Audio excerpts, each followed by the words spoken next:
Cinema serial നടി മീന ഗണേഷ് അന്തരിച്ചു. 81 വയസ്സായിരുന്നു.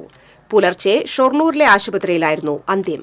രക്തസമ്മർദ്ദം കൂടിയതിനെ തുടർന്ന് 4 ദിവസം മുൻപാണ് ആശുപത്രിയിൽ പ്രവേശിപ്പിച്ചത്. 200ഓളം സിനിമകളിലും 25ഓളം സീരിയലുകളിലും വേഷമിട്ടിട്ടുണ്ട്. നാടകരംഗത്ത് നിന്നാണ് ചലച്ചിത്ര രംഗത്തെത്തിയത്.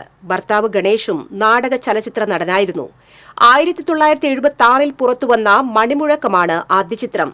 വാസന്തിയും ലക്ഷ്മിയും പിന്നെ ഞാനും, കരുമാടിക്കുട്ടൻ, മീശമാധവൻ, നന്ദനം, അമ്മക്കിളിക്കൂട്, സെല്ലുലോയിഡ് തുടങ്ങിയ ചിത്രങ്ങളിലെ വേഷങ്ങൾ ശ്രദ്ധേയമായിരുന്നു.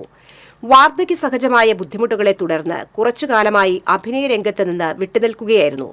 സംസ്കാരം വൈകിട്ട് 4 മണിക്ക് ഷൊർണൂർ ശാന്തിതീരത്ത് നടക്കും.